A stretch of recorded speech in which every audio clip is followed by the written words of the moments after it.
locations, and then within those, drill down into the various zip codes and voting precincts. The outreach director, regional coordinators, and whatnot would be very much involved with getting people, the boots on the ground to go canvass, fundraising, event turnout, things like that. Particularly with, and I'm probably getting ahead of myself here, but actually that might be a good segue. Yeah, with the some of these awareness strategies we're going to adopt. So one thing we're going to really focus on in Q2 and Q3 is getting the younger voters more involved.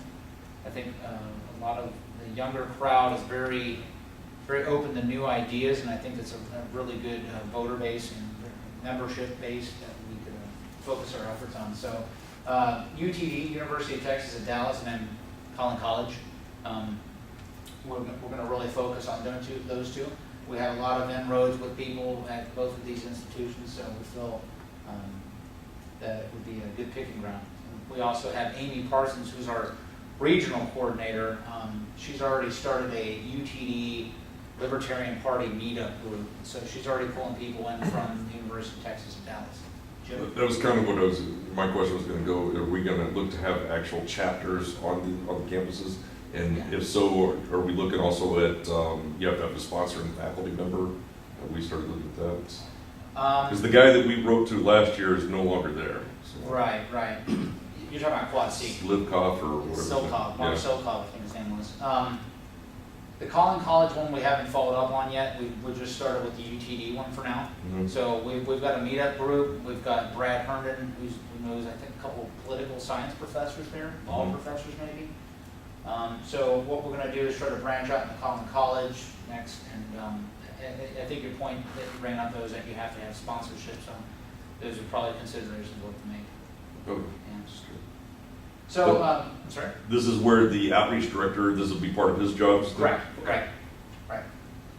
So, the local community. So we've talked a lot about how we can engage ourselves in the local community with things like volunteer work, going to homeless shelters. They've got Frisco Resale here, which is kind of like a Salvation Army for Frisco, things like that. How we can reach out to the community, get more involved, establish some credibility that, hey, we're humanitarian, we believe in civil liberties, we're here to help the local communities from the ground up. So Frisco, Plano, Allen, and McKinney are going to probably be the bulk of our constituents. So that's where we're going to probably focus our efforts to start off with. And then for the internet, continuously updating content on the website, the newsletters, social networks. We now have LinkedIn presence, Facebook. We will have YouTube after tonight because I'm going to turn this into a YouTube video and start a YouTube channel. We have a Flickr presence for our photos, and we also have Meetup. How can I forget Meetup? So we're branching out. The internet's very powerful. It's very low cost, very efficient, easy to use, reaches a lot of people. I think will really help get the word out about us. So. Fundraising. Pretty simple and straightforward at this point. We're going to pursue and explore other options, but for the time being, just ongoing fundraising campaigns, mostly via email, USPS if necessary, but email is going to be obviously the cheaper. Maybe we can kind of explore the USPS snail mail channels sometime down the road when we have a little more funding and we can afford to send out letters and postcards and whatever it is, right? And then an idea that was raised, I think Brian Herman brought it up, was that we solicit funding from state and national directly. So see if we can get some trickle down from them maybe. We'll see. We do have state representation now, so we'll put them to use. Steve. And then for the candidates, support local viable candidates. So as I mentioned earlier, we've got Steve, Jim, and Chris who are all running right now. What we'd like to do, in addition to them running for state level and federal level seats, is also look into things more to local level, like county commissioner, judge, sheriff, whatever, something a little more local, and again, start from the ground up and build up. And then, again, I think this was an idea that was raised somewhere along the line, was maybe establish an interview and application committee where we could bring potential candidates in, or have someone reach out to them, candidates that maybe have lost the race or left another party who are maybe kind of disenchanted themselves, and kind of invite them in, be a big tent party, and support them, and then kind of bring them in, filter their their ideals, their principles, see if they align with our own, and invite them into the party. So. May I ask a question? Sure. Are we just going over informational stuff tonight, or is that something that we can actually make a motion to establish a committee on that this evening? I think that's a great idea. We have all the EC members here, so I don't see why not. Yeah. Well, before we do that, we have to see who's interested in being on such a committee. For the committee for candidate review? Yeah, candidate review committee. Just So kind we of might it's have just that a until more after formalized presentation.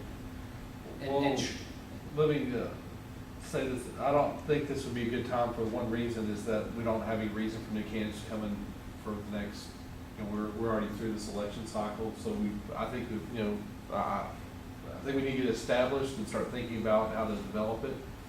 But I think it'd probably be a good thing to put on the next quarter. Okay. And just because we're not gonna have anybody new coming in between now and November. Right, okay. Fair enough. Yeah, that sounds good. Okay.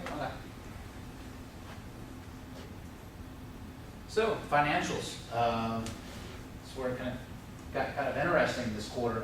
Income year to date, $775. Q1 2010, $25. Q2 2010, $750. So we've got a $3,000% quarter over quarter increase. Yes. Just because I know Mike here, Mike, the Republican Collin County, is it Collin County Republicans you're involved with, or Dallas County? Collin. I mean, just give us a snapshot of, party that's been around longer. What would their numbers kind of look like right here? Boy, it's been 10 years since I was actually on their executive committee. Do 4% inflation. Well, I guess I would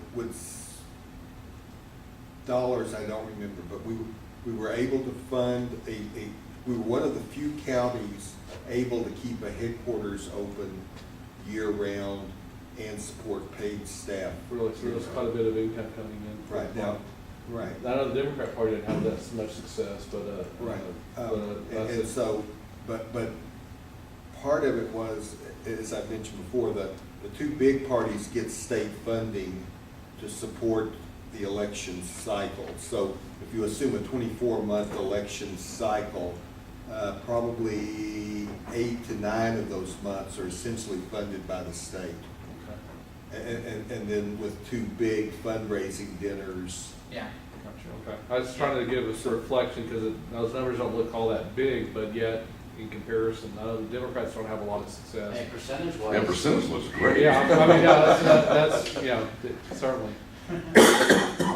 So expenditures this quarter, thus far we've spent $575. Registering for the Plano Balloon Festival, which is in September, that was $545, and then for our meeting tonight, $35. So that leaves us with what the difference between that is. $200. $200, yeah.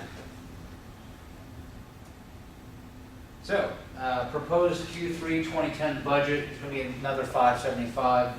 And it's just a coincidence, it's the same number that we've spent this quarter.